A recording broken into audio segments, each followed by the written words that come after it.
masyarakat itu peduli pada seseorang only insofar as he is profitable. Sejauh dia bisa menguntungkan siapa saja. Kalian akan dipedulikan orang kalau kalian dianggap menguntungkan oleh orang. Kalau tidak, jangan harap, apalagi di masyarakat modern yang tadi disebut kapitalis. Sejago apapun kalian, kalau tidak dianggap menguntungkan oleh seseorang, ya kalian tidak akan dipedulikan. Selemah apapun kalian, tapi kalau kalian dianggap menguntungkan, ya kalian akan dipedulikan.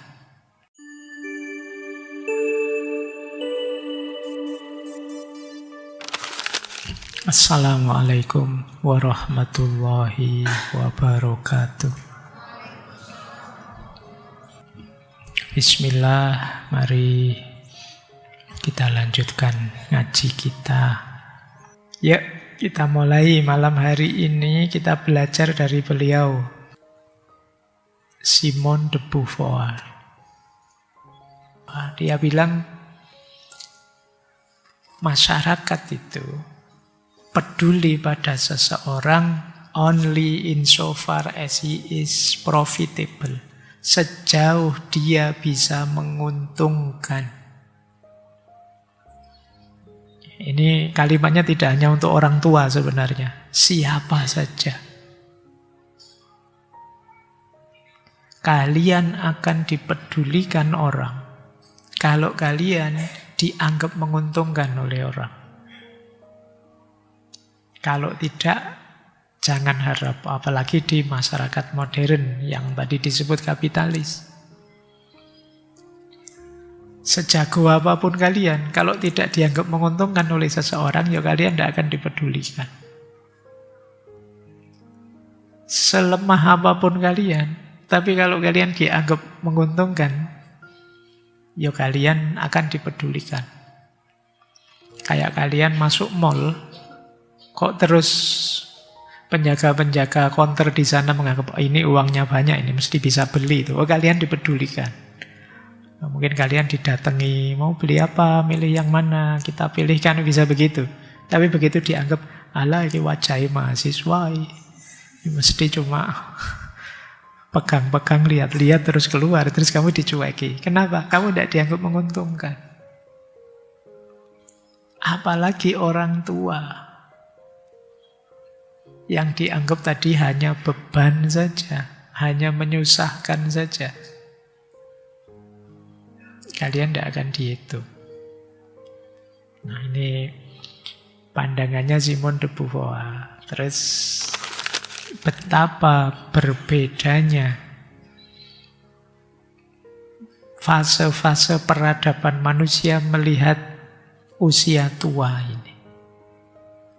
Kita lihat ya. Zaman kuno, Yunani, Romawi, diawali di situ narasinya. Di zaman itu, orang tua itu dihormati karena mereka diposisikan sebagai orang yang sudah matang secara intelektual. Para filosof, pemimpin, wakil rakyat, senat, dan lain sebagainya, itu biasanya isinya orang-orang tua. Coba kalian perhatikan lukisan gambar para filosof itu rata-rata tua semua. Jenggotan semua, berewokan semua, sudah sepuh semua. Karena memang kesan orang tentang kebijaksanaan itu ya tua. Orang tua itu dipandang matang dia, ilmunya sudah dalam, pengalamannya banyak. Maka kalau disebut tua, itu yang muncul di kepala orang yang bijaksana, terhormat, matang secara intelektual. Jadi ketuaan itu jadi kebanggaan tersendiri. Karena dia terhormat statusnya. Nah, nanti berkembang sedikit ke masyarakat tradisional agraris. Ini mungkin sejaman saja, tapi beda peradaban. Di timur. Di masyarakat agraris, pedesaan, bahkan suku-suku, orang tua itu ya jadi pemimpinnya suku, ketua adat, penjaga tradisi, pewaris kearifan, menghubungkan yang spiritualitas dengan yang duniawi, itu orang tua. Jadi orang tua ya kalau di masyarakat timur tradisional seperti kita di timur itu ya dipandang mereka lah yang menguasai khazanah-khazanah kearifan lama dalam satu budaya. Jadi kalau kalian ingin tahu Jawa itu aslinya kayak gimana sih budayanya, kan terus tanya orang-orang tua. Di orang tua itu ya ketua suku, ya penguasa spiritualitas dan yang punya otoritas moral. Kalau di timur, kalau kalian sudah dituakan oleh masyarakat, itu tidak usah kaget. Apa saja ditanyakan ke kalian. Mau nikah dengan siapa, itu ya minta pertimbangan. Nanam padinya kapan, bangun rumahnya hari apa, masuk rumah itu dari pintu timur atau pintu barat, itu bisa tanya ke orang yang dituakan. Jadi posisinya orang tua di situ sangat penting. Ini budaya timur, masyarakat tradisional agraris. Berkembang lagi zaman pertengahan Eropa. Ini munculnya agama-agama besar. Kalau di situ dijelaskan di era ini agak ambigu. Orang tuanya sudah mulai setengah-setengah. Yang soleh ya dia jadi ulama, jadi kiai sangat dihormati. Tapi nanti sebagian yang tidak soleh mungkin dianggap kafir, murtad, sesat. Bahkan di abad tengah itu sampai kalau ada perempuan tua dianggap sesat, itu banyak yang dianggap tukang sihir. Dan tukang sihir itu gambarnya kan gitu, kayak orang tua perempuan yang, dan memang dalam ceritanya banyak yang dieksekusi karena tuduhan sebagai tukang sihir. Nah, kalau di Indonesia dulu ada rame isu dukun santet itu ya. Nah, di Eropa itu abad tengah kasusnya terjadi. Jadi banyak orang-orang tua kok tidak religius. Oh, itu sering dicap sesat kemudian dianggap tukang sihir. Nah, di sini agak ambigu, mulai ada persepsi yang berbeda. Bisa sangat soleh, tokoh agama, kalau di kita ya ulama, ya aulia, tapi bisa juga ya orang-orang sesat. Nah, itu abad tengah, era agama-agama besar. Terus masyarakat modern, ini masyarakat kapitalis, industrial. Ini yang kalau kata Simon de Beauvoir, ini masyarakat modern itu kejam pada orang-orang tua. Kenapa? Orang modern itu fokusnya pada produktivitas ekonomi. Jadi orang tua sudah dianggap tidak produktif lagi. Nyusai saja. Tidak bisa nyumbang ekonomi. Sudah pensiun.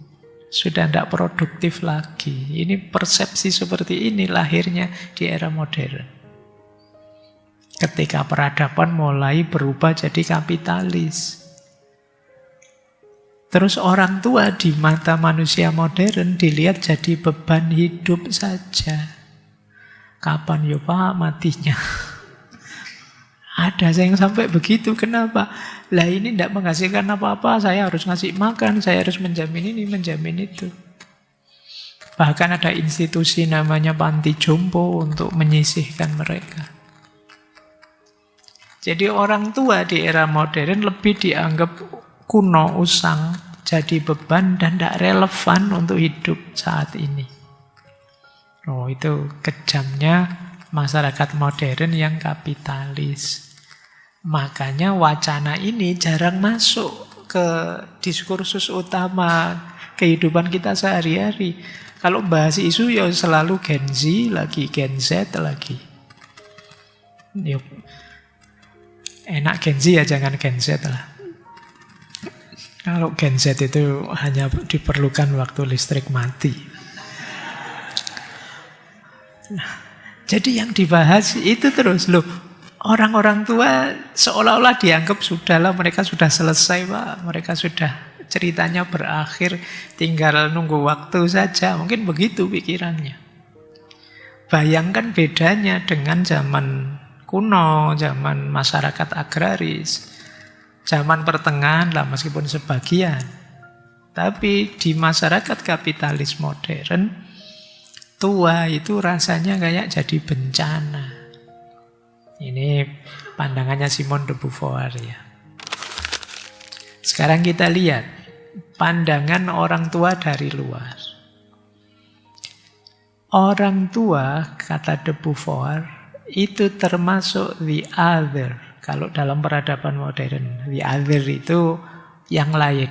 Kalau di buku-buku filsafat sekarang pakai istilah lian. Lian itu ya sederhananya yang lain, yang berbeda, yang alien, bukan manusia normal.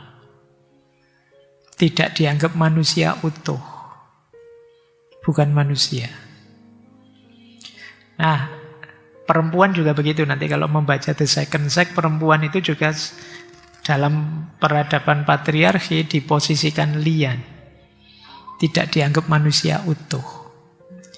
Jadi makna lian dalam filsafat eksistensial itu yang dianggap berbeda bukan subjek yang dipinggirkan. Dan dia tidak diperlakukan sebagai manusia yang utuh. Dia hanya objek saja. Dia tidak bisa jadi dirinya sendiri. Ini the other namanya. Nah, orang tua itu diposisikan sebagai lian di peradaban modern, sebagai orang lain, sebagai bukan manusia. Lian itu mungkin dari bahasa Jawa ya, liane mungkin.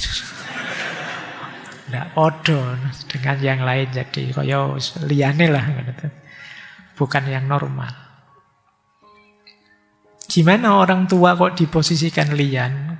Kenapa kok dia dianggap lian? Yang pertama karena orang tua sudah tidak lagi dipandang sebagai manusia yang utuh. Tapi dipandang manusia yang sudah berkurang banyak. Tenaganya berkurang, fisiknya berkurang. Terus dianggap, ini dia sudah tidak utuh lagi sebagai manusia. Maka dia tidak diperlakukan juga seperti manusia yang utuh. Dan ini hanya melihat aspek fisiknya biasanya. Di masyarakat itu ya posisi lian ini dilihat terus dia sebagai yang rambutnya sudah putih, yang tenaganya sudah berkurang, yang tidak bisa diajak lari lagi, yang tidak bisa diajak ngotot-ototan lagi. Selesai sudah. Lemah, tidak produktif, kuno, tidak mampu mengikuti zaman, pelupa lagi. Sudah. Ini persepsi-persepsi tentang orang tua. Terus dianggap, kalau begitu dia sudah tidak utuh lagi sebagai manusia.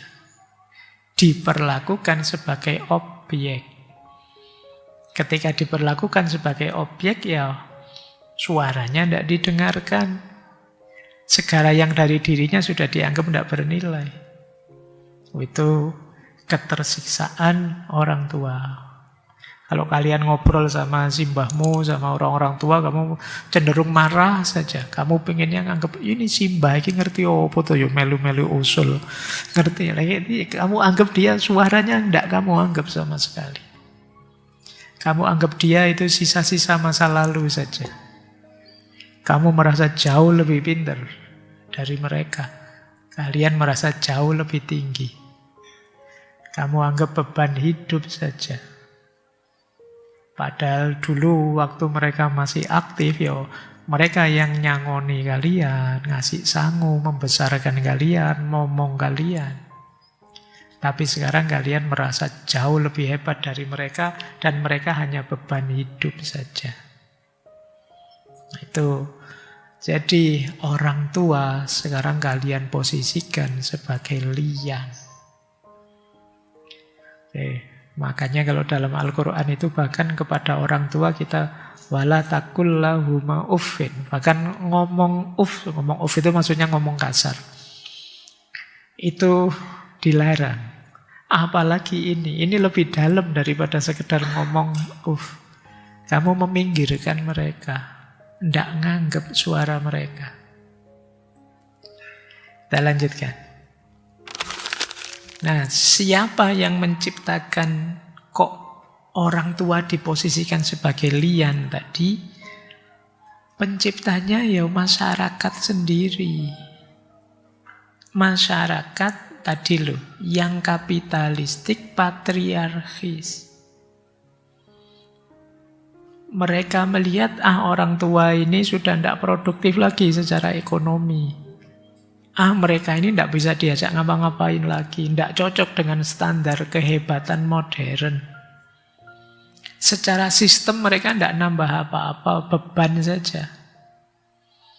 Jadi makanya kan banyak orang-orang tua itu anaknya masih sehat, masih kuat, masih bisa menemani mereka, tapi anaknya karena nganggap beban, ya disisihkan saja, disingkirkan saja, termasuk ke panti-panti jompo, seperti dibilang oleh De Beauvoir tadi, diterlantarkan, diasingkan, sampai mereka sakit-sakitan, sampai demensia, pada akhirnya mati sudah.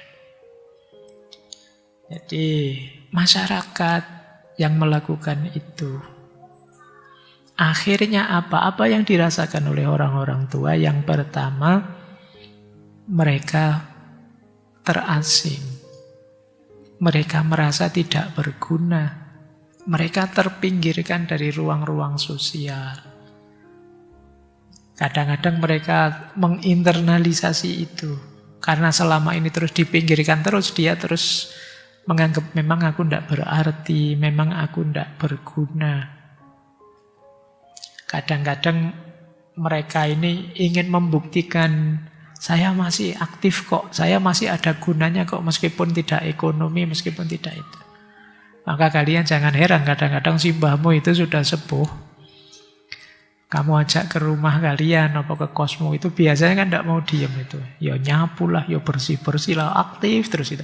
Bang, sudah istirahat? Oh enggak, ini dia ingin aktif terus, ingin menunjukkan bahwa aku ini masih berguna loh, masih berharga, meskipun sekedar nyapu-nyapu, bersih-bersih, masak ini itu, ngomong anakmu dan lain sebagainya. Kenapa? Mereka selama ini menginternalisasi kesadaran bahwa masyarakat menganggapku sudah tua, tidak penting lagi, tidak ada gunanya lagi. Nah, itulah old age from without.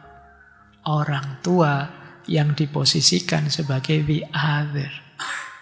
Sudah bukan manusia lagi, sudah tidak penting lagi, hanya beban saja bagi peradaban. Lanjut.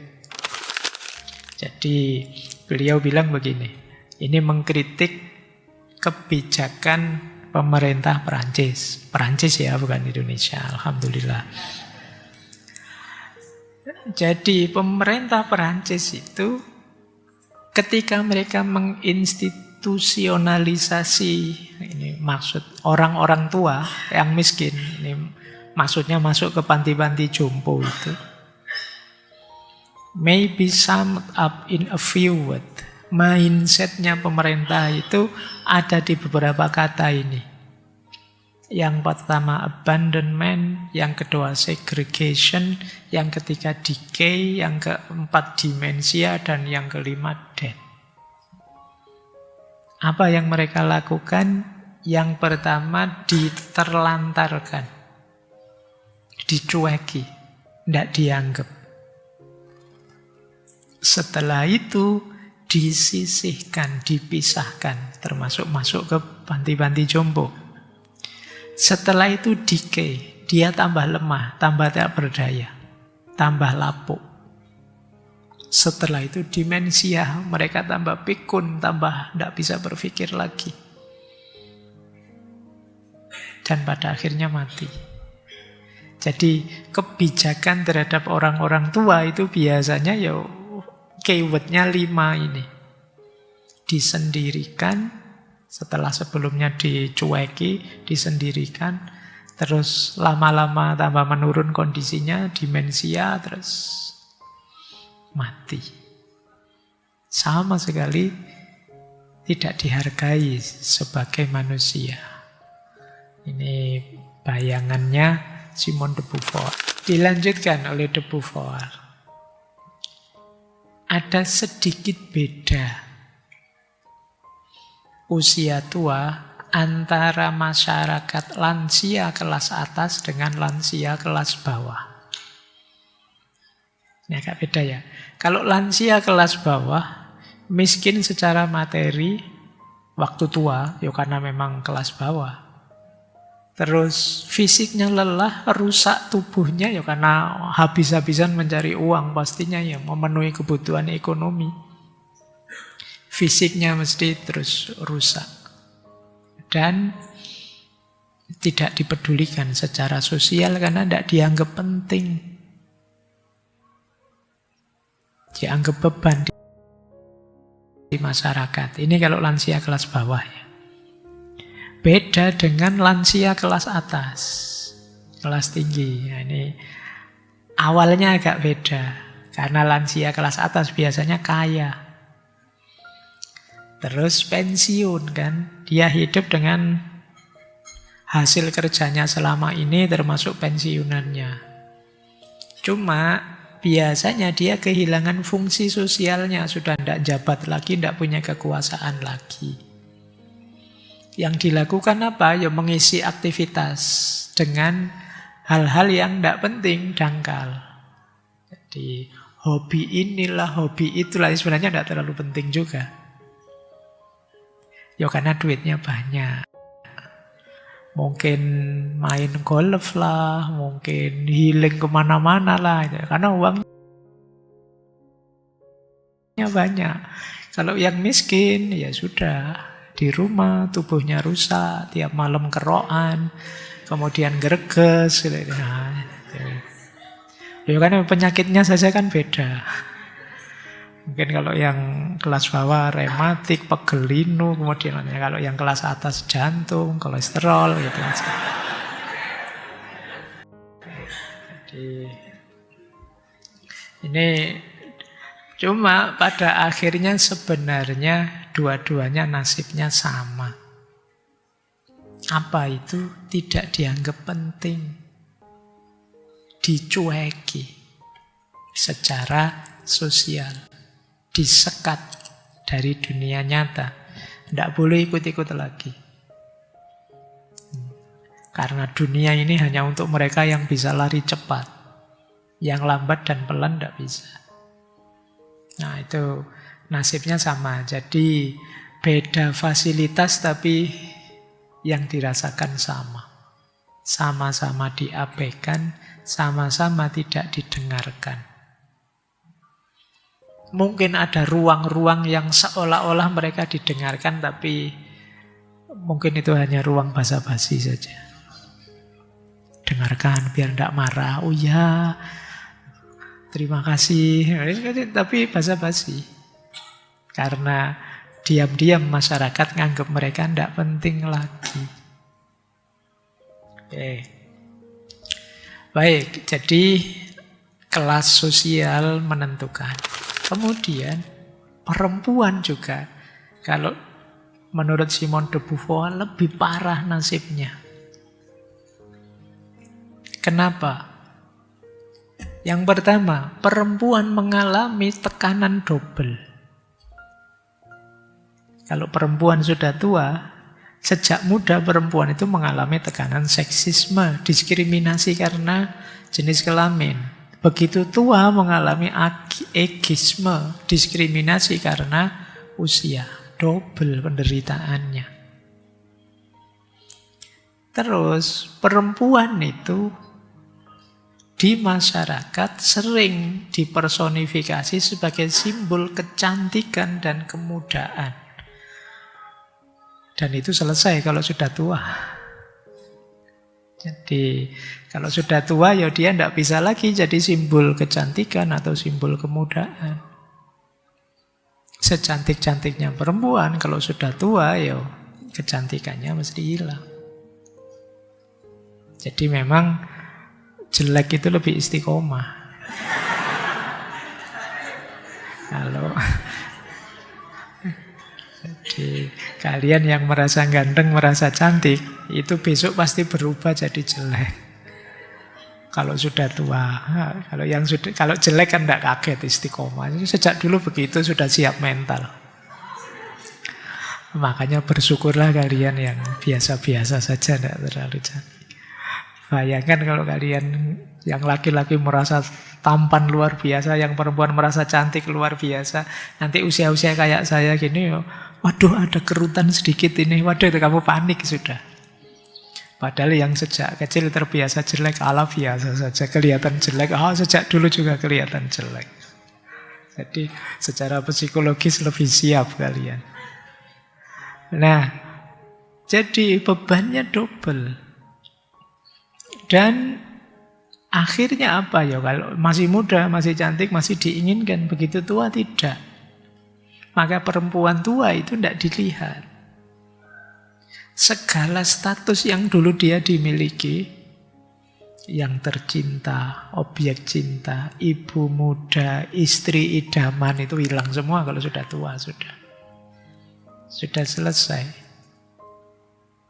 Uniknya kata de Beauvoir, jadi kan masyarakat membayangkan orang tua itu ya sudahlah, tidak usah macam-macam, diam di rumah, tidak usah beraktivitas, tidak usah terlalu banyak neko-neko. Kalau ada orang tua, apalagi perempuan tua, yang masih aktivitas ini, aktivitas itu, justru di masyarakat sering dipandang negatif. Malah mbak wis tua, tidak kakean pola misalnya. Allah mbok sudah tua, mbok sudah di rumah saja wirid, zikir. Akan dianggap begitu oleh masyarakat. Jadi orang tua harusnya ya di belakang saja, sudah tidak usah mikir duniawi saja, kan selalu begitu persepsinya masyarakat. Padahal mungkin saja orang ini sudah tua tapi masih produktif kok, masih berkarya kok, masih. Loh, kalau ada yang begini dianggapnya tidak normal. Konyol, jijik wis tua. Bisa jadi begitu.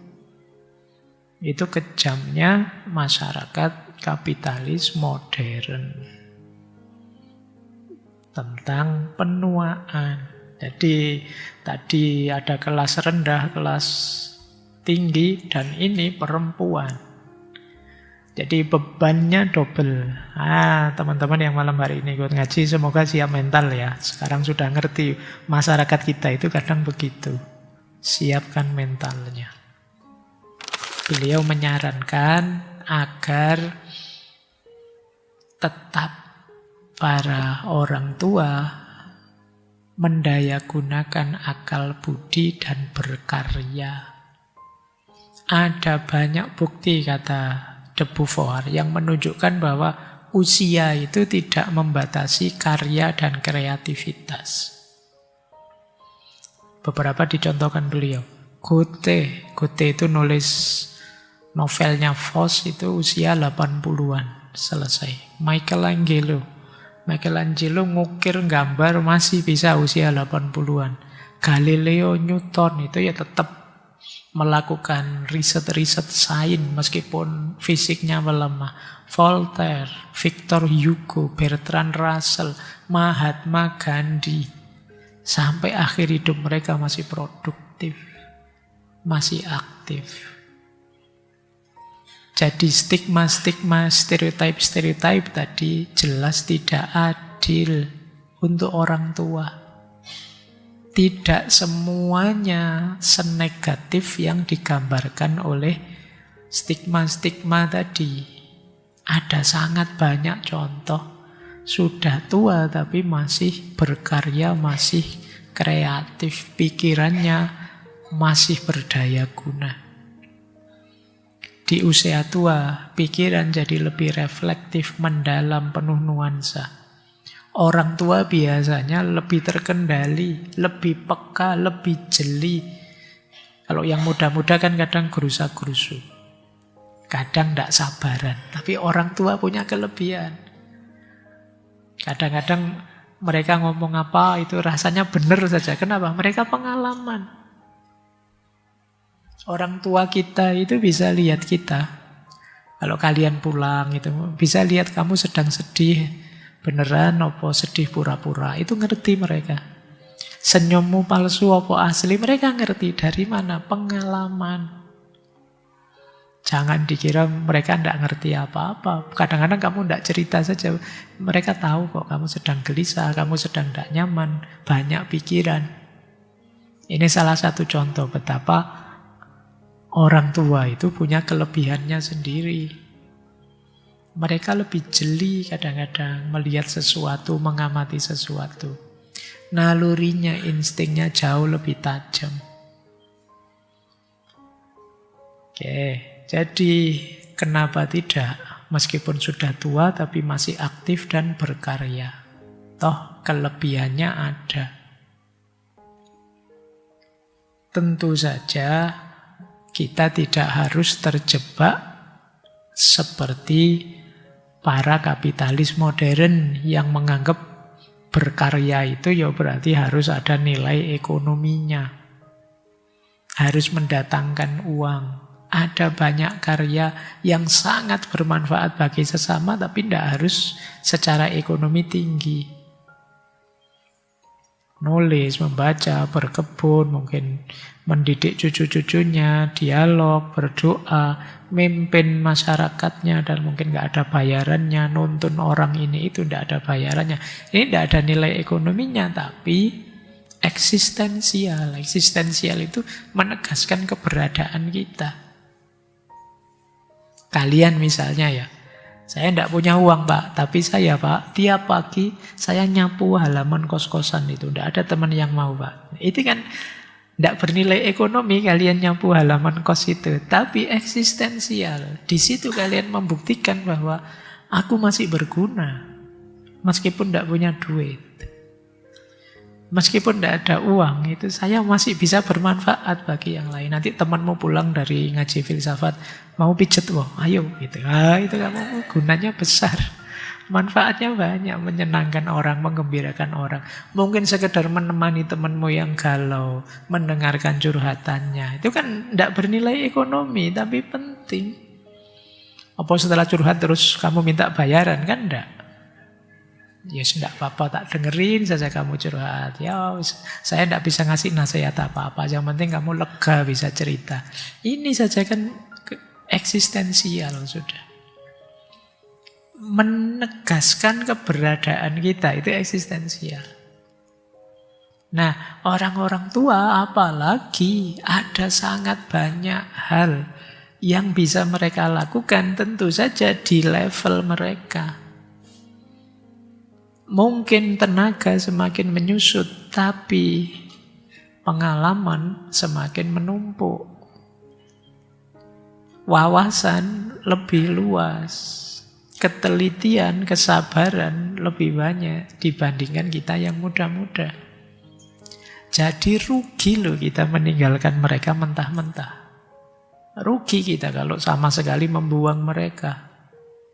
Ada banyak pengalaman mereka yang mungkin pelajaran berharga untuk kita.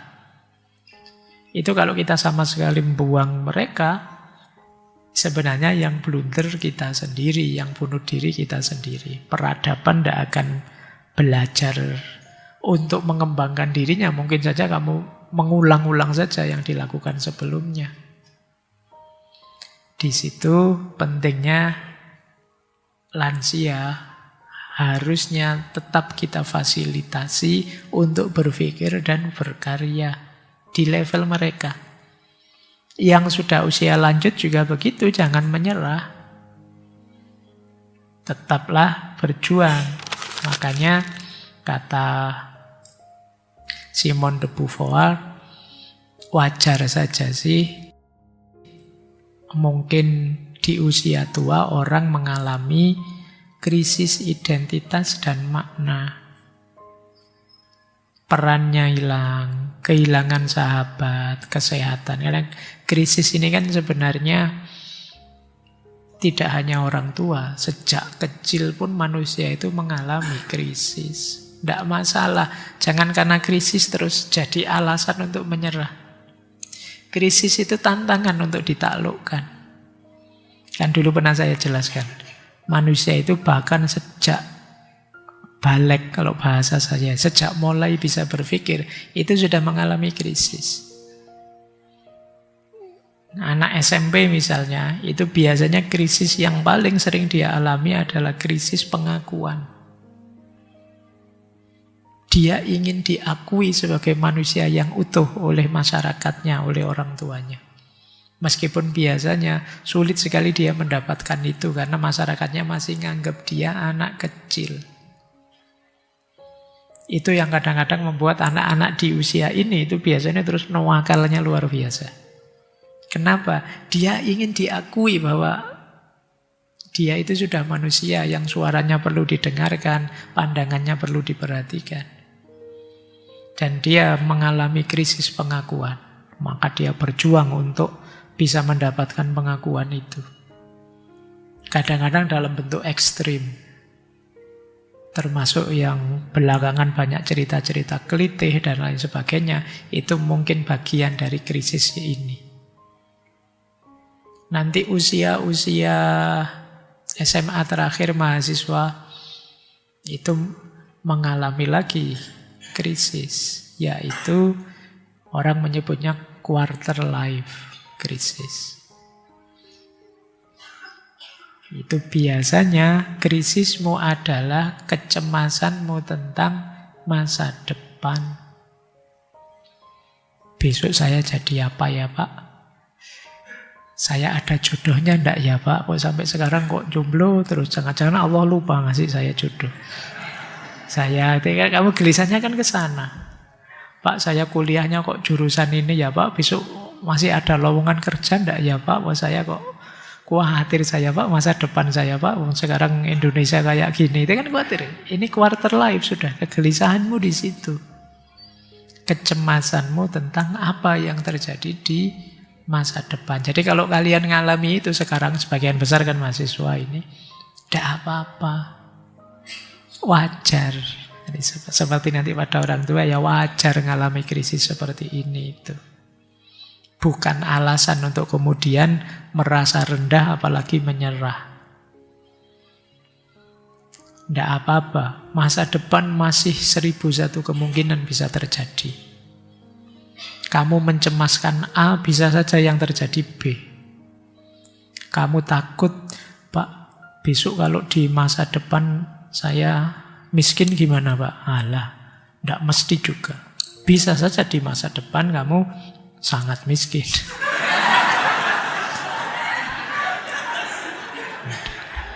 Tidak, ya bisa saja kaya raya. Wong kita tidak tahu masa depan seperti apa. Kok kamu sudah gelisahnya sekarang? Jadi masih sosolah, tidak usah khawatir. Kita tidak tahu juga yang terjadi di masa depan apa. Kamu sudah capek-capek masa depan dipikir ternyata 3 tahun yang akan datang sudah kiamat misalnya. Terus kamu besok di akhirat menyesal. Ngapain saya kemarin capek-capek kuliah lah, bikin tesis lah, bikin skripsi lah. Ternyata terus kiamat gitu. Kamu sudah begitu. Jadi sudah tidak secemas itulah ya, biasa saja. Tinggal kamu siapkan saja semaksimal yang kalian mampu untuk masa depanmu kan itu. Nanti setelah itu nanti 30-an ke sini. Nanti ada midlife crisis. Midlife crisis itu biasanya secara umum berhubungan dengan penyesalan kita terhadap keputusan-keputusan yang kemarin. Coba dulu saya kuliahnya tidak di filsafat ya. Mungkin itu sudah mulai begitu. Mungkin tidak cuma seperti ini karir saya bisa kaya. Coba dulu saya tidak nikah sama yang ini, sama mantan yang itu. Wah, mungkin lebih jaya saya. Ini krisisnya orang midlife. Coba dulu saya teman yang itu saya dekati terus. Wah, bisa dapat proyek saya sekarang. Bisa gitu. Nah, ini midlife. Orang menyesali keputusan-keputusannya kemarin. Ingin berubah tapi sudah terlanjur sampai di sini. Tapi kok kalau tidak berubah kok rasanya kurang maksimal bahagianya gitu. Ini orang midlife. Nah, yang tua-tua ini biasanya mengalami later life crisis. Kehidupan akhir, fase akhir kehidupan, krisis akhir kisah hidup yang seperti dijelaskan tadi. Merasa tidak berarti, merasa tidak berharga, merasa tidak ada orang peduli, ketakutan, kecemasan, temannya satu demi satu meninggal. Tiap hari dapat WA, innalillahi, teman kita yang itu meninggal itu tambah deg-degan. Aduh, ini sebentar lagi giliran saya. Ini terus mikirnya begitu. Apalagi terus sakit ini, sakit itu. Itu udah gelisah sudah. Itu later life sudah. Maka, iya manusiawi orang mengalami itu. Tapi itu bukan alasan untuk menyerah. Itu adalah kesempatan untuk memberikan yang terbaik sekarang. Teman satu demi satu meninggal. Berarti ini saya harus memaksimalkan waktu yang tersisa. Berbuat baik semampu saya. Kata de Beauvoir, manusia itu self-forming being. Manusia itu makhluk yang bisa membentuk dirinya. Jadi bahkan sampai usia tua pun dia masih bisa melakukan apapun yang ingin dia lakukan, tentu saja sebatas daya yang dia miliki sekarang. Wong manusia itu berkontribusi itu kan tidak hanya fisik, bahkan pikiran pun bisa, sekedar tuturan nasihat pun bisa. Bahkan sekedar kehadiran menemani yang lain itu pun bisa, ada banyak yang bisa dilakukan. Maka tidak ada alasan untuk menyerah. Bahkan usia tua itu istimewa. Karena kita punya banyak waktu luang. Berarti punya banyak waktu untuk lebih banyak berefleksi, berpikir. Punya banyak waktu untuk memberi makna yang lebih positif terhadap hidup. Kemarin tidak sempat mikir, sekarang ada banyak waktu untuk berefleksi. Memahami hidup ini. Nah, ini bebas secara eksistensial. Berarti meskipun usianya sudah lanjut, boleh kok bikin target baru, capaian baru. Saya pingin tahun ini saya bisa melakukan ini, melakukan itu, membantu tetangga yang ini, itu. Menghibur yang kesusahan di sini, di situ boleh. Apalagi sekarang banyak teknologi yang bisa menjembatani keterbatasan fisik. HP, perangkat-perangkat digital terbaru itu bisa macam-macam membantu kita. Jadi jangan menyerah, tetap eksis. Meskipun sudah berusia lanjut. Makanya tema ngaji kita malam ini kan tetap eksis di usia tua. Bukan berarti kalau sudah tua, sudah tidak eksis lagi, tidak. Manusia itu makhluk istimewa yang bisa self-forming. Kalian ingin jadi apa bisa.